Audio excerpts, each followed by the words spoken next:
పోలవరం గురించి మాట్లాడితే దానికి ఒక పోలవరం నేషనల్ ప్రాజెక్ట్స్. సో అది కేంద్ర ప్రభుత్వం మీద ఉంటుంది. మోస్ట్ నేషనల్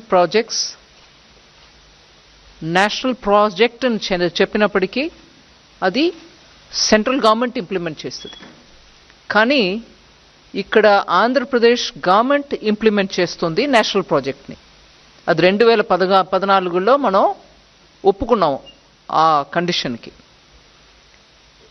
దాని ప్రకారం రీహాబిలిటేషన్ ఎంతవరకు కట్టుబాటు ఉంటుంది, ఎంతవరకు గ్రామంలో ఉన్న వాళ్ళని అక్కడి నుంచి తరలించినప్పటికీ వాళ్ళకి ఇవ్వాల్సిన అమౌంట్ ఎంత ఉంటుంది, రిలీఫ్ రీహాబిలిటేషన్ 2013 యాక్ట్ కింద, ఇవన్నీ డీటెయిల్స్ అప్పటికే ఒక లెవెల్కి ఒప్పుకున్నాక క్యాబినెట్ నుంచి అప్రూవల్ తీసుకున్నారు. అప్రూవల్ ఒక ఎత్తు వరకు పోలవరం డ్యామ్ బిల్డ్ చేయడానికి. దాని తర్వాత కన్స్ట్రక్షన్స్ మొదలు పెట్టినప్పటికీ మెల్లమెల్లగా ఒక హైట్ వరకు వచ్చి దాని తర్వాత కింద ఉన్నటువంటి గ్రామాలకి ఇచ్చాం కానీ పైన ఉన్నటువంటి గ్రామానికి ఇవ్వలేదు. ఇట్లాగా కొత్త ఇష్యూస్ రావడం మొదలైంది. సో నేను మీకు చెప్పవలసిన విషయం ఏంటంటే, ఇప్పటి వరకు ఒప్పుకున్న అన్ని కండిషన్స్కి గవర్నమెంట్ ఎంతవరకు డబ్బు ఇవ్వాలో అది ఇస్తాం. ఇప్పటికీ ఇంకా కొత్త ప్రాబ్లమ్స్ కూడా కొంచెం వచ్చి ఉన్నాయి. నేను ఆ వివరంలో వెళ్ళలే.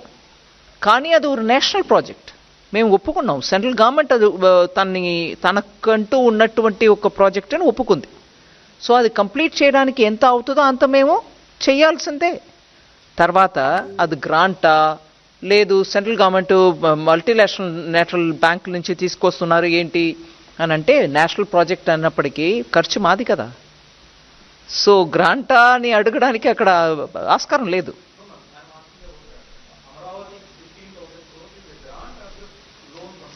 ఒక నిమిషం, నా పోలవరం గురించి నేను మొదలుపెట్టాను కదండి.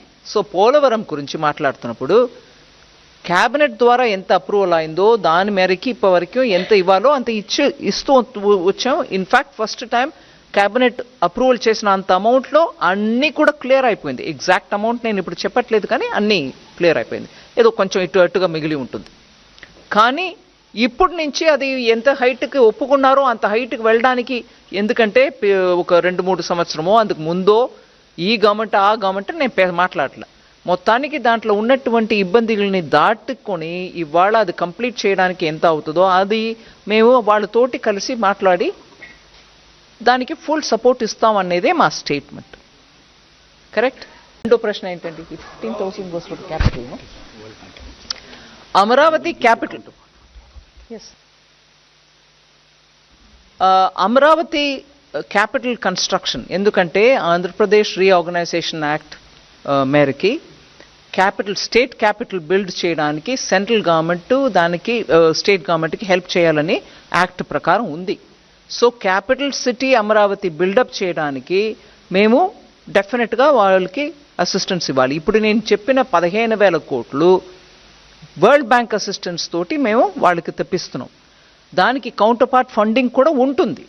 కానీ ఇవాళ స్టేట్ పొజిషన్ ఎలా ఉంది, అది ఎట్లాగా వాళ్ళు ఇస్తారా ఇవ్వలేరా, అది మేము సెంటర్ నుంచి గ్రాంట్ ఇచ్చుకుంటామా, ఇవన్నీ చూసి వాళ్ళతోటి మాట్లాడుకొని చేస్తాం.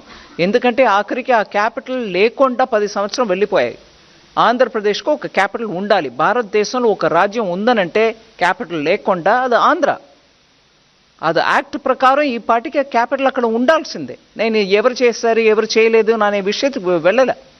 ఆ క్యాపిటల్ బిల్డ్ చేయడానికి కేంద్ర ప్రభుత్వం పూర్తిగా కట్టుబడి ఉంది. 211